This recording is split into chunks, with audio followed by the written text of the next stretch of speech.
నమస్తే, జై Sriram. Welcome to my channel. నేను మీ సుధీష్ రెడ్డి. ఈరోజు మనం మాట్లాడుకుందాం big boss season 8 Telugu day number 1 గురించి అండ్ ఎపిసోడ్ నెంబర్ 2 గురించి. సారీ అండి, నిన్న ప్రకృతి కొంచెం సహకరించకపోవడం వల్ల నిన్నటి వీడియో చేయలేక షార్ట్సే పెట్టాల్సి వచ్చింది. కుదిరినప్పుడు దాని గురించి కూడా ఒక డీటెయిల్డ్ వీడియో పెడతాను. అండ్ ఈరోజు ఎపిసోడ్లోకి వస్తే ఫస్ట్ మనం డిస్కస్ చేసుకోవాల్సింది, నిన్న ఏదైతే అనిల్ రావిపూర్ గారు అగ్గిపుల్ల గీసి వదిలేసి మంట పెట్టి వెళ్ళారో ఆ మంట ఈరోజు భగ్గు మంటుందా బుస్ మంటుందా చూద్దాం అనుకున్నాం కదా. మనం అనుకున్నట్టు ఆ మంట కొద్దిగా గొప్ప బొగ్గుమంది. సో దాని గురించి ఒకసారి డీటెయిల్గా మాట్లాడుకుందాం. బేసిక్గా అందరూ ఈయన వెళ్ళిపోతాడు అనుకున్నట్టే పాపం ఓట్లు వేశారు ఈయనకి. అంటే వీళ్ళు కూడా ఏం చేస్తారు, ఎవరో ఒకరికి ఓటు వేయాలి. అండ్ ఈయన పాపం దొరికాడు. ఈయనకి ఎవరెవరు ఓటేశారంటే అభయ్, నైనిక, విష్ణు తేజ్, విష్ణు తర్వాత సోనియా, తర్వాత మన బెజవాడ అక్కయ్య. వీళ్ళు నలుగురు ఈయనకే ఓటేసారు. నలుగురు ఏంటి, 1 2 3 4 5 మెంబర్స్ వేశారు అవుట్ ఆఫ్ 14లో. మిగతా వాళ్ళు హైయెస్ట్ ఈయనకే పడ్డాయి. పృథ్వీ సీతకి అండ్ భాష కూడా సీతకి వేశారు. మన అఫ్రిది గారు ప్రేరణకి వేశారు. కొన్ని రోజులు ఈ పేర్లు కొంచెం నోట నలగడానికి కొంచెం టైం పడుతుంది, మీరు కొంచెం ఓపిక్గా చూడండి. Thank you. వీళ్ళంతా కష్టపడి ఓటు చేసి బయటికి పంపించేద్దామని ఈయన చేత శివశ్లోకం కూడా చదివించి అనిల్ రావిపూర్ వీళ్ళు వెళ్ళట్లేదో చంట్లోకి వాళ్ళకి ఇంకా ఫస్ట్ ఫ్యూజులు ఎగిరిపోయినాయి. తర్వాత ఈయన ఎలా కామ్ డౌన్ చేయాలని మొత్తం గుంపు అంతా గూడిదేరి ఈయన ఏదో ఈయన చెప్పాడు కదా, నేను ఏ సిచ్యువేషన్లో ఉన్నానో తెలుసా మీకు, అసలు మీరు ఎలా ఓటు ఎలా చేస్తారు అంటే వాళ్ళ ఓటు వాళ్ళ ఇష్టం, నువ్వు ఏ సిచ్యువేషన్లో ఉంటే వాళ్ళకి ఎందుకు, ఎవరిని మీ 5గురే కదా చేసింది, ఓకే వెళ్ళండి గుడ్, ఏదో అది ప్రక్రియ బిగ్ బాస్ది. నీ గురించి వాళ్ళకి తెలియదు. ఒక 10 రోజులు 15 రోజుల తర్వాత కూడా వాళ్ళు అలా చేశారంటే తప్పు పట్టాలి. వచ్చినప్పుడే ఏదో తోసేద్దాం అన్నట్టు ఏదో చూశారు, నువ్వు కలవిపోయి ఉండొచ్చు, లేకపోతే ఏదైనా అయ్యి ఉండొచ్చు. ఇంత డీటెయిల్గా మనం మాట్లాడుకోవడం కూడా టైం వేస్ట్ దీని గురించి. అండ్ దాని తర్వాత ఫస్ట్ ఆఫ్ ఆల్ ఆదిత్య ఓం గారికి అండ్ ఈ మన నాగమణికంటకి జరిగిన డిస్కషన్లో అయితే ఆదిత్య ఇక్కడ ఎపిసోడ్లో చూపించిన వరకు అయితే ఆదిత్య ఓం గారు ఈయన మాట్లాడుతుంటే ఓవర్లాప్ చేస్తూనే ఉన్నారు. కొంచెం ఈయనేమో నన్ను మాట్లాడినిస్తారా అని కొంచెం ఇద్దరు అగ్రెసివ్ అయ్యారు. ఇద్దరు ట్యూన్ కూడా ఈక్వల్గానే ఉంది ఆ టైంలో. దాని తర్వాత ఈయన మన నిఖిల్తో దాని గురించి చెప్పిన విధానం నాకైతే ఒక పాయింట్ అయితే పర్ఫెక్ట్ అనిపించింది. ఆ పాయింట్ ఏంటంటే, పెద్దయినా చిన్నైనా ఆడైనా మగైనా ఎవరైనా ముందు మనం ఆలోచించాల్సింది ఈ భేదాలు కాదు, తప్ప రైటా, తప్పు ఎవరు చేసినా తప్పే, ఒప్పు ఎవరు చేసినా ఒప్పే. సో నేను దానికే నిలబడి ఉంటాను అని స్పష్టంగా క్లారిటీగా చెప్పాడు. అదైతే చాలా బాగా అనిపించింది నాకు. నిజమే, తప్పు ఎవరు చేసినా తప్పు.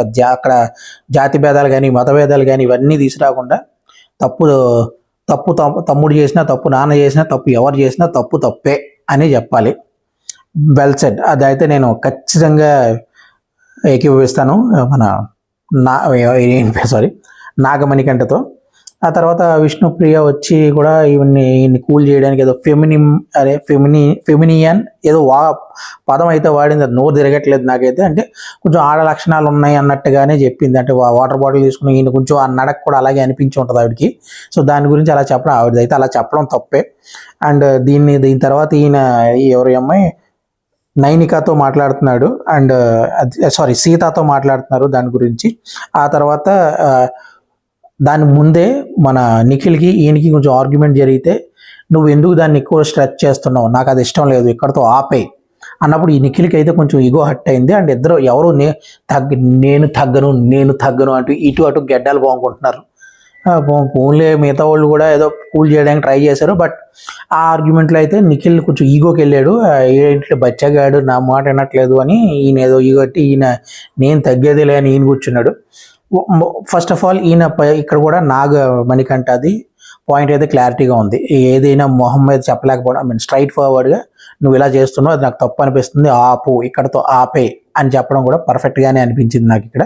ఆ తర్వాత మన పృథ్వీ ఏదో నేను ఉన్నానుగా సీన్లో అన్నట్టు వచ్చి ఏదో చెప్దాం అనుకున్నాడు, కానీ అది ఏదో వర్కౌట్ అవ్వలేదు. దాని తర్వాత ఈయన మన నైనిక ఈయన కూర్చుని నిన్న బ్యాడ్ న్యూస్ల గురించి క్యాప్టెన్సీ ఎలా ఇస్తారు ఏంటి అనేది ఏదో డిస్కస్ చేస్తున్నారు.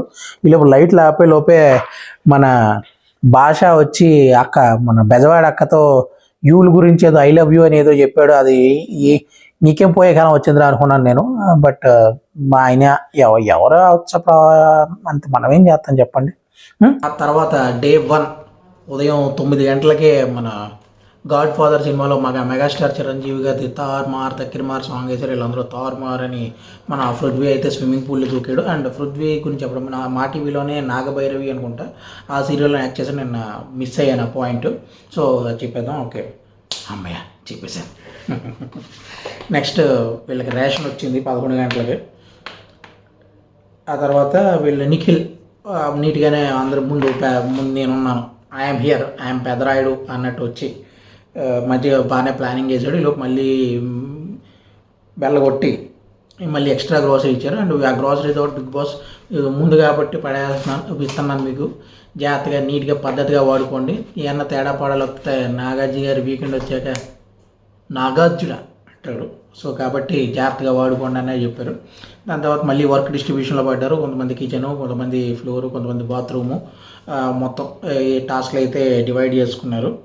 దాని తర్వాత మొదలైంది సోనియా ఓవర్ యాక్షన్ ఆపవ. మన తమ్ముడేళ్ళు ఉంది కదా, ఇక్కడి నుంచే కంటిన్యూగా పావుగంట వేసుకుంది ఇవిడ. సోనియా ఇటు తిప్పితే సోనియా, అటు తిప్పితే మధ్య మధ్యలో గెస్ట్ అపీరియన్స్ కింద నేనున్నాను అంటూ మన నాగబాబు వచ్చాడు. అదే నాగబాబు అంటే ఈయనకి బక్కబాబు అని మన భాషా గారు కూడా పేరు పెట్టారు కదా, అదే నాగమణి కంట. ఈ సోనియా ఈ కాసేపట్లో అక్కడ స్పేస్ లేదు కానీ ఆవిడ క్రియేట్ చేసి మరి సెంటీమీటర్ చనువు ఉందంటే కిలోమీటర్ దూసుకెళ్ళిపోయింది, మామూలుగా కాదు.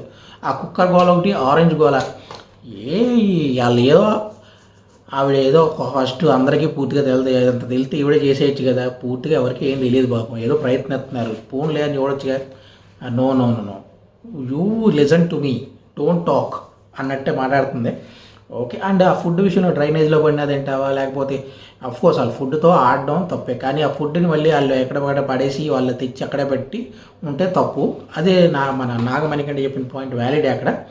బట్ ఈయన నేను అక్కడ పెట్టను, నేను తినడానికి తీసుకున్నాను, బట్ అలా ఆడుకోవడం కూడా కరెక్ట్ కాదు. ఫుడ్ మళ్ళీ అది కింద పడి మళ్ళీ అంటే తొక్కలో ఉన్న ఫుడ్ ఆరెంజ్ గాయ కాబట్టి అలా అయినా అది కూడా చేయకూడదు. బట్ స్టిల్ ఈ అన్నాల్ని సైడ్ ఇలాంటివి అన్నా ఇది కొంచెం మళ్ళీ తొక్కవలుచుకొని తినవచ్చు కాబట్టి ఓకే, కాబట్టి ఓకే అలాగే చెప్తే సరిపోయేది. కానీ ఈవిడ చెప్పాను కదా స్పేస్ దొరికింది కాబట్టి దూసుకెళ్ళిపోదాం అన్నట్టు జట్ట స్పీడ్లో దుమ్ముని దూసుకెళ్ళిపోయింది. ఈ మధ్యలో మళ్ళీ మన బిగ్ బాస్ వచ్చి ఒక ట్విస్ట్ ఇచ్చారు. ఏంటంటే క్యాప్టెన్స్ లేరు కానీ చీఫ్స్ ఉంటారు. ఆ ముగ్గురు చీఫ్స్ నిన్న టాస్క్లు పెట్టించారు కదా, అటు టాస్క్లు గెలిచిన 3 బడ్డీ టీమ్స్ ఉన్నాయి కదా. అదే ఫస్ట్ టీం వచ్చి నిఖిల్, యశ్విని గౌడ గారు, ఆ తర్వాత మన బెజవాడ అక్క భాష, ఆ తర్వాత నైనిక, మన అఫ్రిది. ఈయన పూర్తి పేరు ఏంటంటే నబీల్ అఫ్రిది. ఇలా 6గురికి టాస్క్లు పెడతాయని చెప్పారు. బిగ్ బాస్లో మొదటి టాస్క్ పట్టుకొని ఉందండి వదలకండి అని ఫస్ట్ టాస్క్ పెట్టారు. ఇందులో ఏంటంటే ఒక చక్రం ఇచ్చారు, ఆ చక్రంలో రకరకాల కలర్స్ పెట్టారు, అలాగే ఒక కేజ్ పెట్టారు. అంటే ఒక గృహ అనుకోండి. ఈ ఎండ నుంచి ఆ ఎండ వరకు కొన్ని రంగుల తాళ్ళు కట్టారు. ఆ చక్రం తిప్పి ఆ చక్రంలో ఏ తాడైతే ఆగుతుందో ఈత దగ్గర ఆ తాడుని వీళ్ళు కట్ చేస్తారు. ఆ తాడు కట్ చేసే ముందుకెళ్ళా ఎవరైతే ఆ తాడు మీద ఉన్నారో ఆ తాడు వేరే తాడు మీద షిఫ్ట్ అయిపోవాలి. ఇందులో రూల్ చాలా సింపుల్, కాలు కింద తగలకూడదు, అలాగని కేజీని తగలకూడదు. ఈ 2 పాటిస్తే లాస్ట్ చివరి వరకు తాడు మీద ఉండాలి. అది ఆట.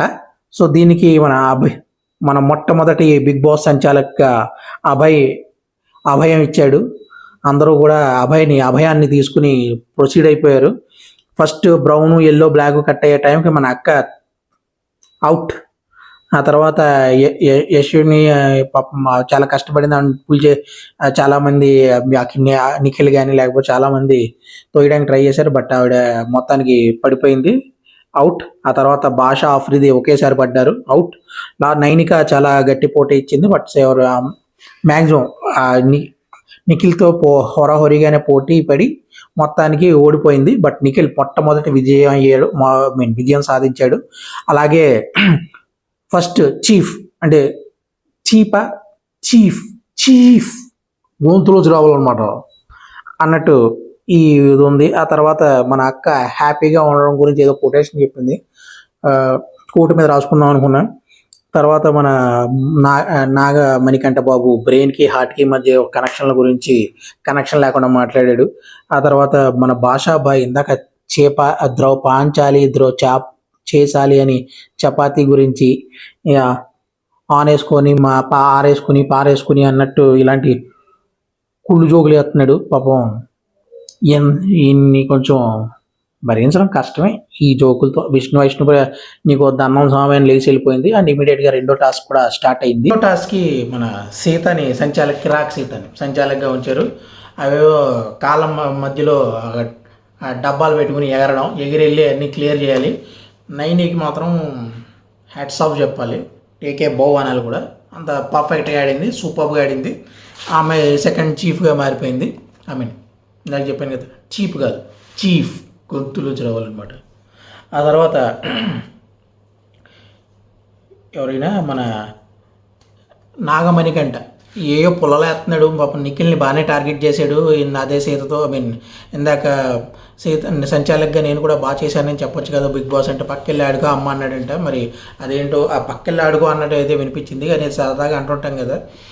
సో ఆ చనువు కొద్ది అని ఉండొచ్చేమో. బట్ ఈయన నిఖిల్ని అయితే నేను దొరుకుతాడు అనుకున్నాను. దొరుకుతాడు ఏదో రోజు అన్నట్టు మటన్ షాప్ ముందు బోరు మొక్క కోసం పిల్లకొక్క ఎదురు చూసినట్టు అలా కళ్ళు పైకెట్టి మరీ చూస్తానే ఉన్నట్టున్నాడు పాపం. ఏదో రోజు ఆ మటన్ మొక్క దొరికేద్దే, కంగారు పడక నిఖిల్ అని చెప్దాం, ఐ మీన్ నాగి మనకంటే అని చెప్దాం అనుకున్నాం. Okay, well and good. ఈయన తర్వాత ఏమంటారు, బిగ్ బాస్ మళ్ళీ పెద్ద బాంబే పెట్టాడు ఈసారి. నిన్న అగ్గిపుల్లు ఇచ్చి టపాకాయలు వెళ్ళేదమంటే ఈరోజు కరెక్ట్గా తెచ్చుకొచ్చి బాంబే పెట్టేశాడు. వీళ్ళిద్దరిని మిగతా నలుగురిలోంచి ఎవరో ఒకరిని సెలెక్ట్ చేయమని ఇచ్చేసి వదిలేశారు. అప్పుడు నిఖిల్ అండ్ నైనిక వాళ్ళు రూమ్లోకి వెళ్ళి డిస్కస్ చేసుకున్నారు. ఎవరు స్ట్రెంగ్త్లు ఏంటి, ఎవరు వీకెస్ట్ని ఏంటి. నిఖిల్ చెప్పిన పాయింట్ ఏంటంటే ఆయన ఇంకా ఓపెన్ అప్ అవ్వలేదు, అందరితో ఇంటరాక్ట్ కావట్లేదు అని ఒకటి చెప్పారు. అండ్ భాష అది బ్యాలెన్స్ ఉండదు. ఇవన్నీ వ్యాలిడ్ పాయింట్సే. అండ్ ఈమె చాలా సాఫ్ట్గా ఉంటుంది, ఎవరైనా చెప్పిన ఇన్ఫ్లుయెన్స్ అయిపోద్దని. అలాగే ఆవిడ అయిపోయింది. అది ఆ పాయింట్ని నైనిక చాలా బాగా క్యాచ్ చేసి చెప్పింది. మళ్ళీ ఆవిడ వచ్చి రేస్ చేసినట్టుగా ఫస్ట్ వచ్చి నేను ఓకే అన్నప్పుడు మళ్ళీ వీళ్ళు డెసిషన్ కావాలని రేస్ చేసి పక్కన పెట్టారు. అండ్ సోనియా మళ్ళీ స్పేస్ లేదు అక్కడ, కానీ స్పేస్ క్రియేట్ చేసారు. అసలు ఎదురుతోడు చెప్పేది విందే లబా అవుతుంది. ఇప్పటికి ఫ్యాన్ పేజెస్ కూడా క్రియేట్ అయిపోయింటాయి. వీడికి గట్టిగానే ఆడుతుంది, గట్టిగానే మాట్లాడుతుంది. కానీ అది వ్యాలిడ్, ఐ మీన్ ఆ మ్యాటర్లో వ్యాలిడ్ ఉండాలి. ఐ మీన్ ఏదో మాట్లాడేసామని మాట్లాడేయడం కాదు కదా. అక్కడ ఎదుటివాడు చెప్పేది విని తర్వాత దానికి మనం సమాధానం చెప్తేనే దాన్ని ప్రాపర్ వ్యాలిడ్ పాయింట్ అంటారు. మనం గొంతు వేసుకుని ఒకరి మీద పడిపోతుంటే దాన్ని వ్యాలిడ్ పాయింట్ అంటారు, మురుక్కోవడం అంటారు. అవి ఏవి చేస్తే మనకు బాగా తెలుసు. సో అక్కడ ఆ కాన్వర్జేషన్లో ఈరోజు ఎపిసోడ్లో, మరి లైవ్లో అయితే నేను చూడలేదు, కానీ ఎపిసోడ్లో చూసినంత వరకు అతను మాట్లాడుతున్నాడు. అండ్ ఈవిడ నోటుకు వచ్చినట్టు ఎదుటివాడిని పట్టుకుని ఆ పదాలు, ఆవిడ గోసీది ఉంది, ఇర్రెస్పాన్సిబుల్ ఉంది అని పదాలు వాడేస్తుంది. ఈవిడ యశ్విని ఆవిడేమో ట్రిగర్ అయిపోయింది గట్టిగానే. అది కూడా అక్కడ భాష లేచి ఇది ఇంబ్యాలెన్స్. నాకు బ్యాలెన్స్ లేదన్నా కదా. ఇప్పుడు ఈవిడ కూడా రేజ్ అయింది కదా. అంటే రేజ్ అవ్వడం ఒకటే కాదు, ఇంకా చాలా విషయాలు ఉంటాయి బ్యాలెన్స్ది. ఆ అమ్మాయి అన్నీ చక్కగానే చేసుకుంటుంది. నాకు నోబెల్ గురించి వీటి గురించి డిఫరెన్స్ లేదు. ఎందుకంటే ఈ 2 రోజుల్లో నేను ఒకరిని జడ్జ్ చేయడం అనేది చాలా కష్టం. బట్ స్టిల్ నాకు తెలిసిన దాన్ని బట్టి, నేను చూసిన దాన్ని బట్టి, నా అనుభవాన్ని బట్టి నేను తీసుకున్న డెసిషన్ అంటే, మధ్యలో విష్ణుప్రియ వచ్చి ఇచ్చిన ఎక్స్ప్లెనేషను, నువ్వు నోబెల్ని గురించి సపోర్ట్ చేస్తావు, నాకు నోబెల్ గురించి నువ్వు చెప్పిన పాయింట్ ఏది నాకు కనెక్ట్ కాలేదు. వాళ్ళ పాయింట్ ఆఫ్ వ్యూ వాళ్ళది, నా పాయింట్ ఆఫ్ వ్యూ నాది, నీ పాయింట్ ఆఫ్ వ్యూ నీది, నీ ఒపీనియన్ వాళ్ళ మీద ఎందుకు రుద్దుతుంటే వాళ్ళ ఒపీనియన్ మన మీద రుద్దారు కదా అని మళ్ళీ రేజ్ అవుతుంది. చెప్పాను కదా, మురిగే జాతి ఇది. ఇంకా ఈ మురిగే జాతి ఏదో మనకు అర్థమైపోయింది. నిన్న సోనియా గురించి పెద్దగా ఒపీనియన్ లేదన్నాను, ఈరోజు కూడా పెద్దగా లేదు. జస్ట్ మురిగే జాతి అనే పెట్టేసుకుంటే బెటర్ ఆవిడ గురించి నా ఒపీనియన్ అయితే. సో అలాగా ఈ రోజుతో 3 చీఫ్లు సెట్ అయ్యారు. బిగ్ బాస్ హౌస్లోకి ఒక కొత్త ఏమంటారు ఫైర్ బ్రాండ్ దిగింది సోనియా. అండ్ ఒక గుంట నక్క లాగా ఉన్న ప్రస్తుతానికి నాగమణికంట, అలాగే ఒక స్టెబిలిటీ మెయింటైన్ చేస్తున్న నిఖిల్, అండ్ అందరితో కలిసిపోవాలని చూస్తున్న భాష అండ్ అభయ్. విష్ణుప్రియ స్టేబుల్గా స్టడీగానే ఉంది, అది నేను చెప్పినట్టు అబ్జర్వ్ చేసి పక్క వ్యాలిడ్ పాయింట్స్ మాట్లాడుతుంది. సో ఇదైతే ఈరోజు నా అనాలిసిస్. వీళ్ళందరూ ఇప్పటికీ ఒపీనియన్ అయితే నిఖిల్ మీద, నాగమణికంఠ మీద అండ్ మన అక్క ఏదో వచ్చామా వెళ్ళామా పిచ్చి తల్లి, పిచ్చి మా తల్లిలాగే ఉంది. అండ్ భాష కామెడీని కొంచెం తట్టుకోవడం కష్టం, బట్ ఇంకా ఒక ప్రాపర్ ఒపీనియన్ లేదు. సోనియా అబ్బే కష్టమే. మనం అదే ఎంటర్టైన్ అయితే చేస్తుంది కానీ వ్యాలిడ్ రీజన్ ఉండదు, ఏదో దున్నుకెళ్ళిపోయామా అన్నట్టే ఉంటుంది తప్ప, ఏదో నోరు ఉంది కాబట్టి అలా సర్వైవ్ అయిపోతుంది తప్ప అంతకు మించి ఏం లేదు. అండ్ ఇంకెవరున్నారు ప్రస్తుతానికి విష్ణుప్రియ అవి స్టెబిలిటీ ఇవన్నీ చెప్పాం కదా. అండ్ యష్ అండ్ ఇంకా ప్రేరణ ఇంకా ఓపెన్ అప్ అవ్వాలి. అండ్ యశ్విని కొంచెం స్టెబిలిటీ అంటే ఉంది, ఇంకొంచెం ఓపిక తెచ్చుకుంటే మంచిది. సో ఇదే ఈరోజు ఫస్ట్ ఎపిసోడ్ గురించి నా అనాలిసిస్. రేపు సెకండ్ డే గురించి, సెకండ్ ఎపిసోడ్ గురించి, డే 1 సెకండ్ ఎపిసోడ్ గురించి నా అనాలిసిస్. రేపు మళ్ళీ రేపటి అనాలిసిస్లో మళ్ళీ కలుద్దాం. అంతవరకు గుడ్ నైట్.